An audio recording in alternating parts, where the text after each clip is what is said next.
My father, Richard Bennett, spent 37 years as Senior VP of Operations at Meridian Industrial Solutions.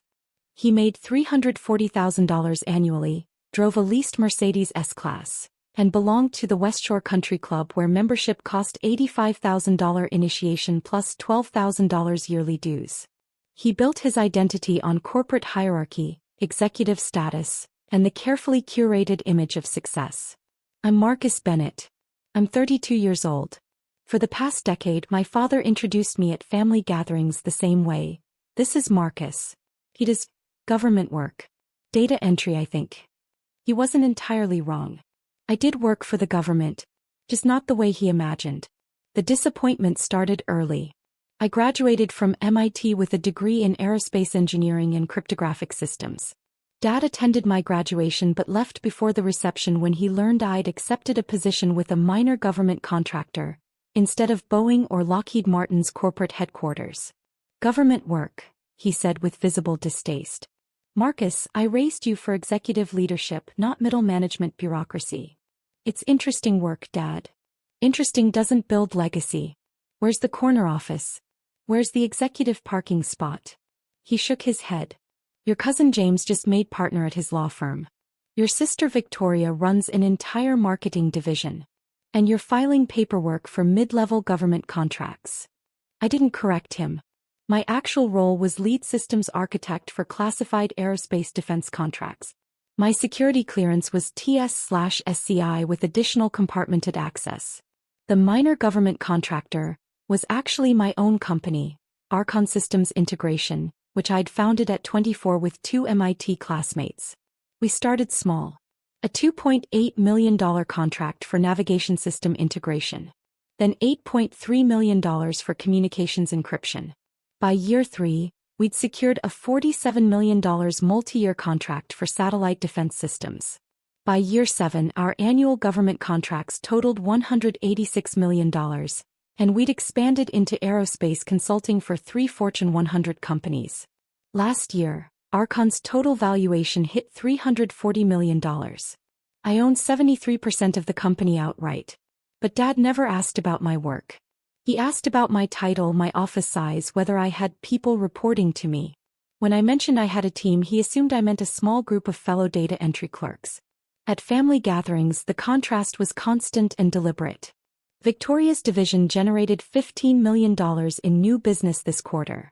Dad announced at Christmas dinner 2 years ago. She's being considered for VP of Marketing. And James just closed a merger worth $40 million. His firm is making him equity partner. Mom beamed. We're so proud. Dad turned to me. Marcus, how's the government job? Busy. Good projects. Still doing data entry?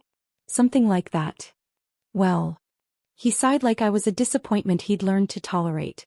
Steady work is respectable, I suppose. Not everyone can handle executive pressure.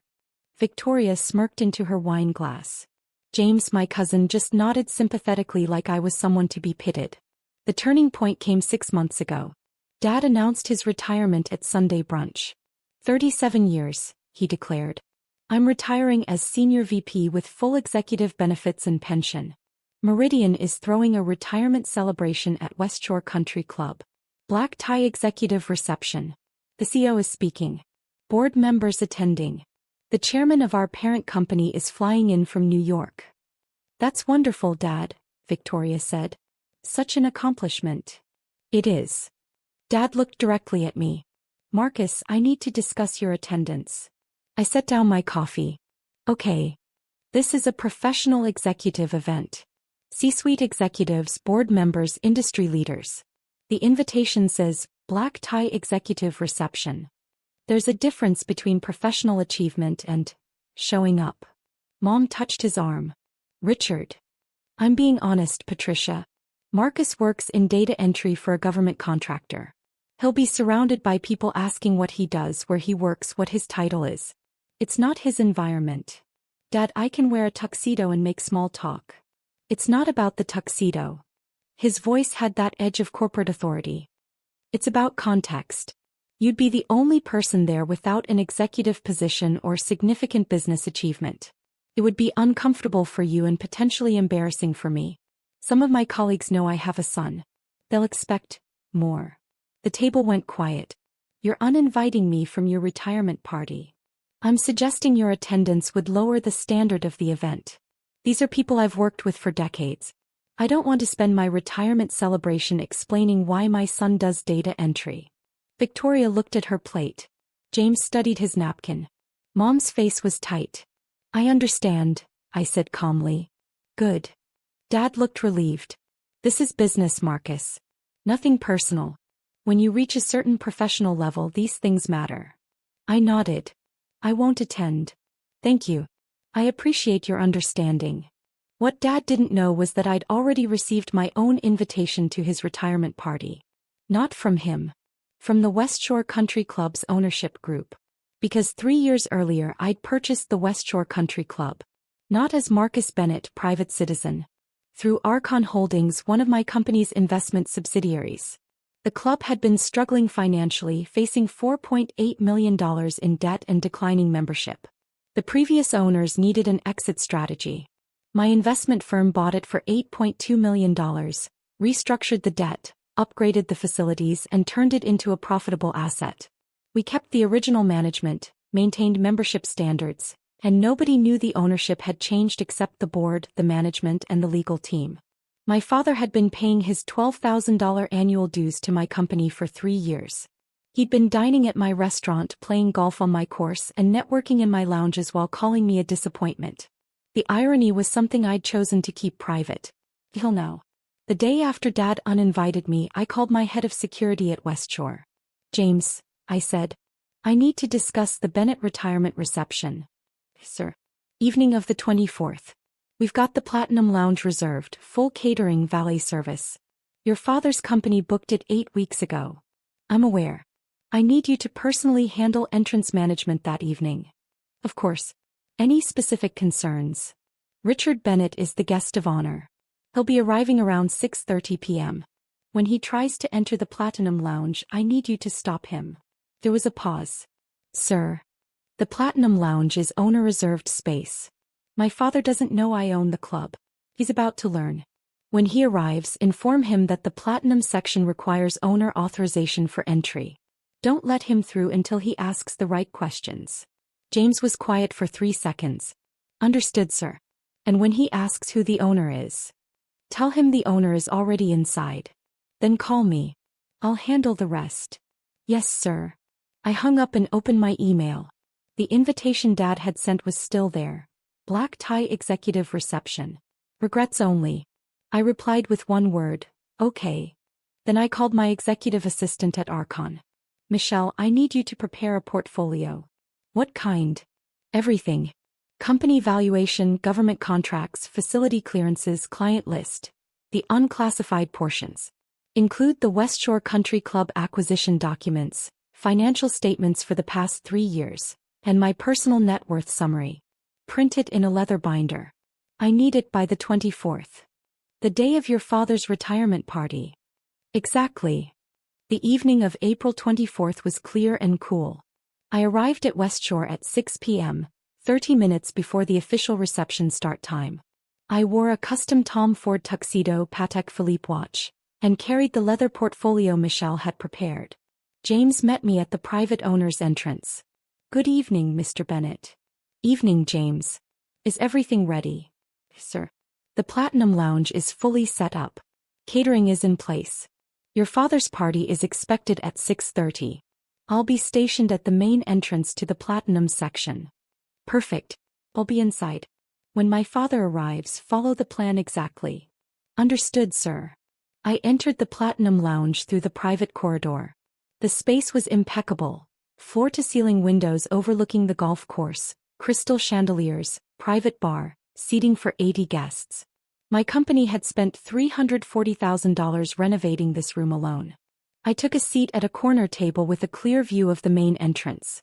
I ordered a scotch and opened the portfolio, reviewing the documents I might need. At 6:32 p.m., I heard raised voices from the entrance corridor. Sir, I need to see your authorization. Authorization? I'm the guest of honor. This is my retirement party. That was Dad's voice, already frustrated. I set down my scotch and waited. I understand, sir, but the Platinum Lounge is reserved exclusively for the owner's guests this evening. I need confirmation that you're authorized to enter this section. Authorized? My company booked this room 8 weeks ago. We paid $18,000 for this space. The booking is confirmed, sir. However, the Platinum section has specific access requirements. Club ownership has reserved this area for tonight. I need to verify your authorization. This is absurd. Dad's voice was getting louder. I've been a member of this club for 15 years. Do you know who I am? Yes, Mr. Bennett. You're tonight's honoree. However, club policy requires. Get your manager. Get the club president. This is outrageous. James remained calm. Sir, I'm following owner instructions directly. The owner of West Shore Country Club has reserved this section. If you'd like entry, I need to confirm you're on the authorized guest list. There was a dangerous pause. Who owns this club? The ownership information is private, sir. However, the owner is currently inside the Platinum Lounge. Would you like me to inquire about your authorization? Yes. Immediately. I heard James speak quietly into his radio. Security to owner. Mr. Richard Bennett is at the Platinum entrance requesting authorization. I stood, straightened my jacket and walked toward the entrance. The portfolio remained on my table. I wouldn't need it yet. The corridor opened into the entrance foyer. Dad stood facing James, red-faced and furious.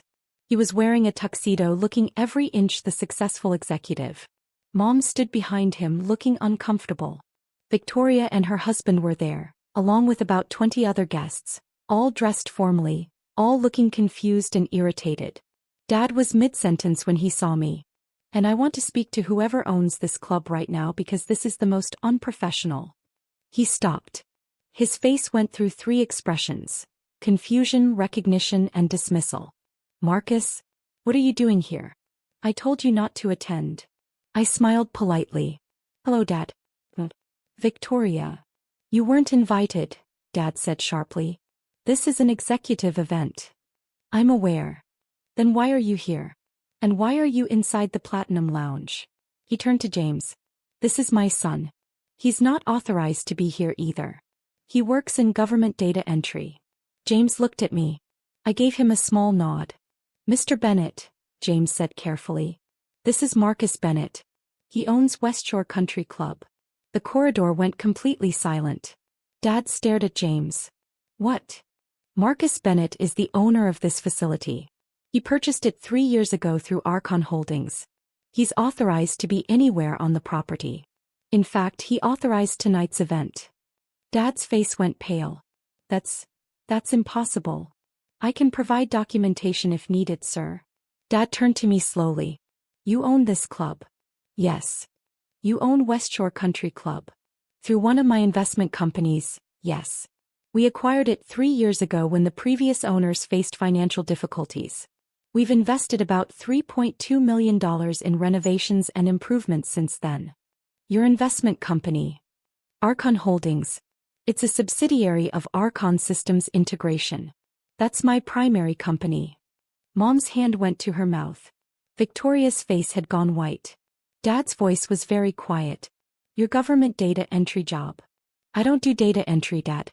I'm the founder and CEO of Archon Systems Integration. We're a defense aerospace contractor specializing in classified satellite and communications systems. We hold $186 million in active government contracts.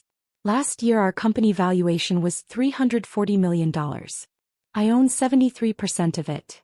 The number hit him like a physical blow. You're saying you're worth. Personally, about $248 million, not including real estate holdings and other investments. Including this club, which we purchased for $8.2 million and is now valued at approximately $11.7 million. Dad grabbed the wall for support. You've been paying your membership dues to my company for 3 years, I continued calmly. The $12,000 annual fee the restaurant charges, the golf course fees. All of it. You've been dining at my restaurant, playing on my golf course and networking in my facilities while telling everyone I do data entry. I didn't know. You never asked, Dad. You asked about my title, my office size, whether I had a corner window. You never asked what I actually do. You assumed. And when your assumption made me seem disappointing, you stopped asking altogether. Victoria found her voice. Marcus, we had no idea. Of course you didn't. Because none of you wanted to know. Dad introduced me as government data entry for 10 years. At family dinners, at Christmas, at every gathering, I was the disappointment. The one who didn't meet the executive standard. Dad was shaking his head. But you never corrected me. You never said. I said I had interesting work.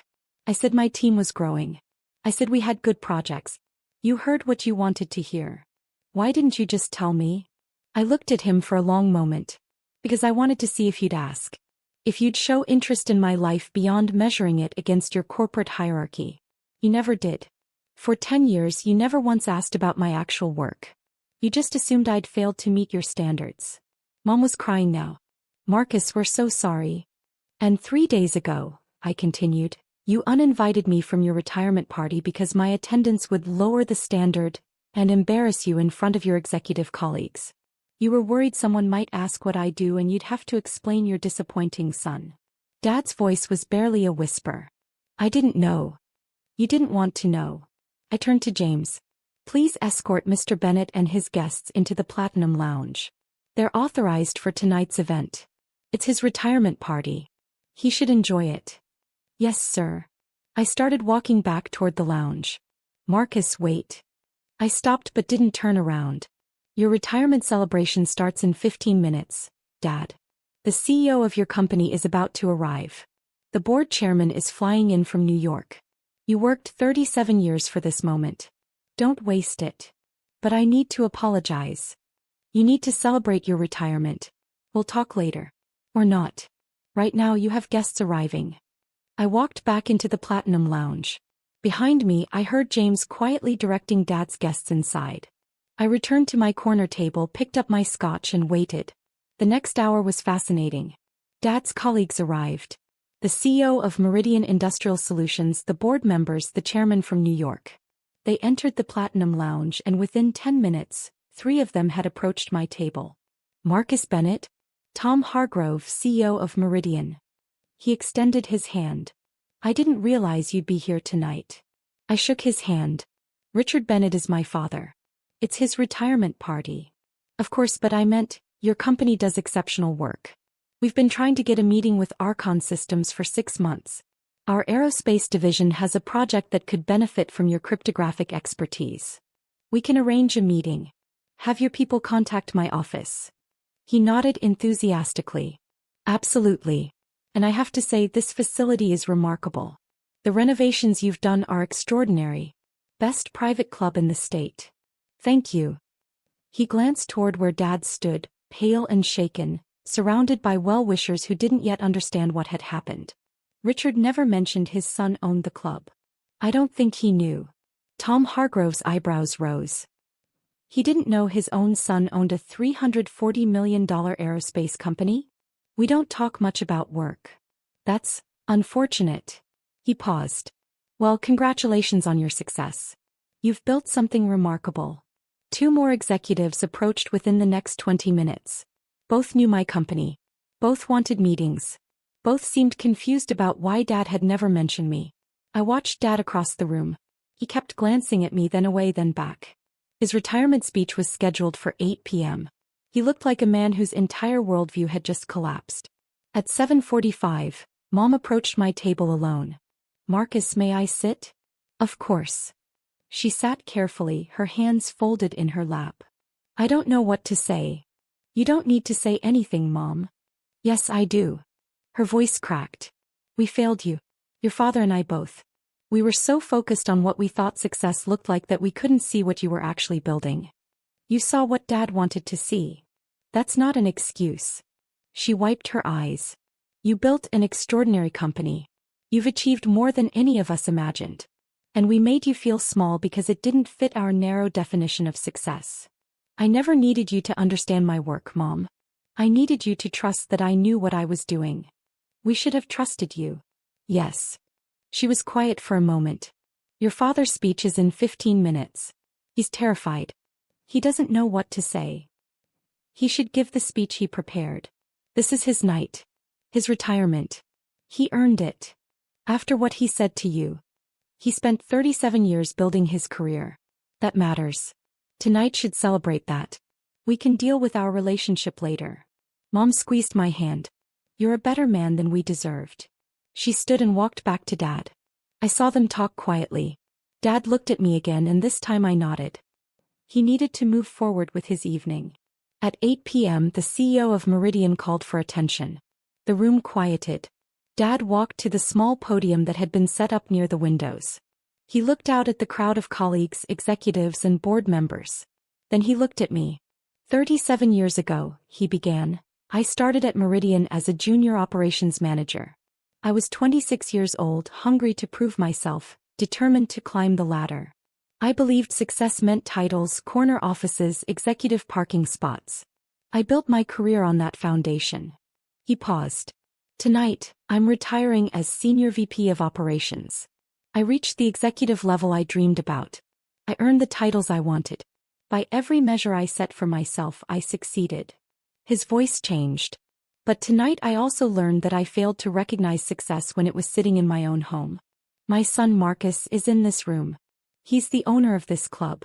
More importantly, he's the founder and CEO of a $340 million aerospace defense company. He built it from nothing while I told people he did data entry. The room was completely silent. For 10 years I measured his success by my standards. I looked for corner offices and executive titles. I never asked about the classified government contracts, the defense systems, the aerospace innovations he was creating. I saw what I wanted to see and what I saw disappointed me. Dad's hands gripped the podium. 3 days ago, I uninvited him from this party because I was embarrassed by what I thought he did. I told him his attendance would lower the standard of this event.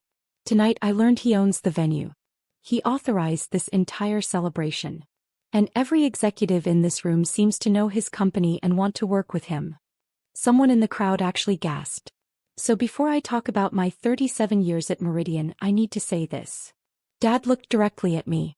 Marcus, I'm sorry. I'm sorry for dismissing your achievements. I'm sorry for never asking about your work. I'm sorry for measuring you by standards that don't matter. You built something extraordinary and I was too blind to see it. The room was absolutely still. You were right, Dad continued quietly. I didn't want to know. Because knowing would have meant admitting I was wrong about what success looks like. It would have meant recognizing that you surpassed everything I achieved, and you did it quietly without the titles and recognition I craved. He paused. I don't know if you can forgive me, but I hope tonight, on what should be my celebration, you understand that I finally see you. And I'm proud. Not of your money or your company or your success. I'm proud that despite having a father who couldn't see your worth, you built something meaningful anyway. Dad stepped back from the podium. The room erupted in applause, but he wasn't looking at them. He was looking at me. I stood and walked to the podium. The crowd quieted. Dad, I said, give your retirement speech. You earned this night. We'll talk tomorrow. But tonight is yours. He nodded slowly. I returned to my table. Dad gave his prepared speech. He talked about his career, his colleagues, his journey from junior manager to senior VP. It was a good speech, humble and grateful. When he finished, the crowd applauded enthusiastically. The party continued until 11 p.m. Executives approached Dad with congratulations. Several approached me with business cards and meeting requests. Victoria hugged me awkwardly and apologized 3 times. Mom cried again. At 10:45, as guests were leaving, Dad approached my table one last time. Can we have coffee tomorrow? Sure. At my house.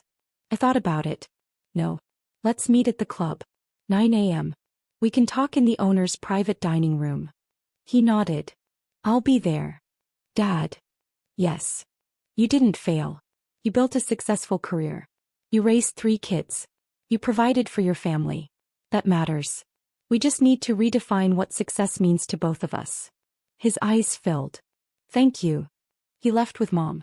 Victoria and her husband followed. The remaining guests filtered out. By 11:15 I was alone in the Platinum Lounge. James appeared. Quite an evening, sir. Yes. Will Mr. Bennett be returning? Tomorrow morning. We're having coffee. I'll have the private dining room prepared. Thank you, James. I walked through the empty lounge, past the tables that had held Dad's retirement celebration, out to the private corridor. My car was waiting. I drove home to my house in Brookfield Heights, a $2.8 million property I'd purchased with my first major contract payout. The next morning I arrived at West Shore at 8:50 a.m. James had the private dining room set up with coffee, pastries, and a quiet space for conversation. Dad arrived at exactly 9 a.m. He looked tired but steady. We sat. I poured coffee. I brought something, Dad said. He pulled out a folder. This is every family photo I have of you. Christmas, graduations, birthdays. 32 years of photos. He spread them on the table. Last night I went through them all. You know what I realized? In almost every picture you're smiling. You look happy. Confident. Like you knew exactly who you were and where you were going. I was. I never saw it. I was so focused on what I thought you should be that I never saw who you actually were. Dad. Let me finish. He took a breath. I built my entire identity on corporate hierarchy. When you didn't follow that path, I thought you'd failed. But you didn't fail. You just succeeded differently. You built something bigger than anything I ever imagined, and you did it while I was calling you a disappointment. You weren't entirely wrong, I said. I could have told you about my company years ago.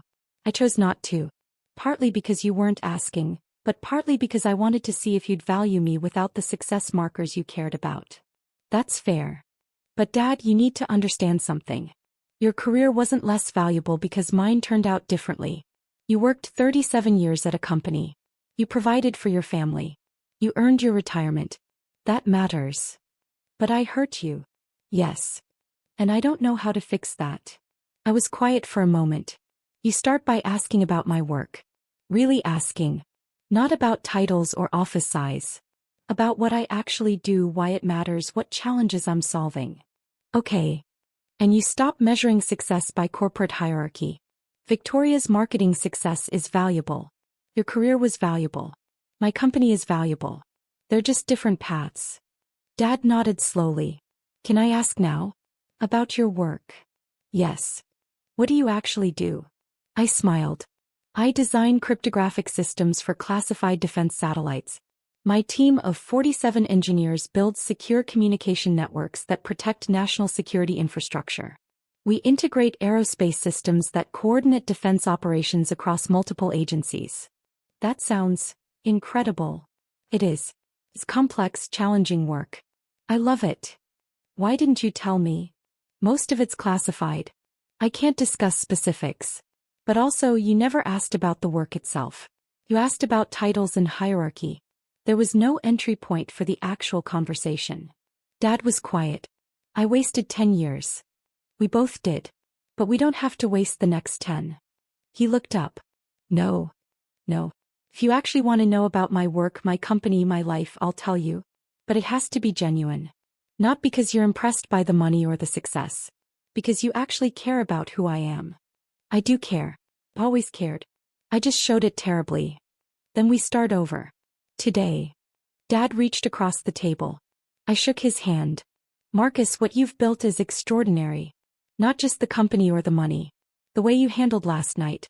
The way you're handling this conversation. You're a better man than I taught you to be. You taught me plenty, Dad. Work ethic, integrity, commitment. I just applied it differently. We talked for 2 more hours. I showed him the portfolio Michelle had prepared, the unclassified portions of my company, the contracts I could discuss, the growth trajectory we were on. He asked real questions. Some he didn't understand, but he tried. At noon we walked out together. In the parking lot he looked at the club building. You really own this. Yes. It's remarkable what you've built. Thank you. Marcus. Yeah. Can I tell people about your company now? Or is it still classified? I smiled. The company itself isn't classified. You can tell anyone you want. Good. Because I'm pretty sure half the executives from last night want to work with you, and I'd like to brag about my son for once. Feel free. He hugged me then. Tightly. The first real hug in probably a decade. 3 months later, Dad attended Archon's annual partners dinner. I introduced him to my team, my business partners, the government liaisons I could acknowledge publicly. He asked questions, listened carefully, and at one point whispered to me, I had no idea this is what you were building. Tao, you know. I'm sorry it took so long. It's okay, Dad. We got here eventually. Victoria started asking about my work too.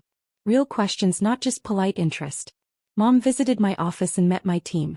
Slowly, carefully, my family started seeing me as I actually was, not as they'd assumed I'd be. Dad. He updated how he introduced me. Now this is my son Marcus. He founded and runs a defense aerospace company. He's doing classified work I barely understand, but it's extraordinary. Want to hear about it? I still own West Shore Country Club. Dad still plays golf there every Saturday. But now when he signs the restaurant check or books the conference room, he smiles and says, "My son owns this place, you know." Last week we had coffee again in the owner's private dining room.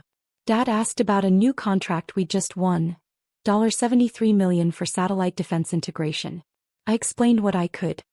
He listened carefully, asked good questions, and at the end said, "I'm proud of you, Marcus. Not because of the money or the success. Because you never let my blindness stop you from building something meaningful. Thanks, Dad. And thank you for not giving up on me after I gave up on you.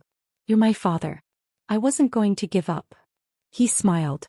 "Even after I uninvited you from my own retirement party? Even then." We finished our coffee in the club I own, surrounded by the success I built, finally understanding each other after 10 years of missing the point. Sometimes the best reversals aren't about humiliation or revenge. Sometimes they're about finally being seen for who you actually are. And sometimes that's enough.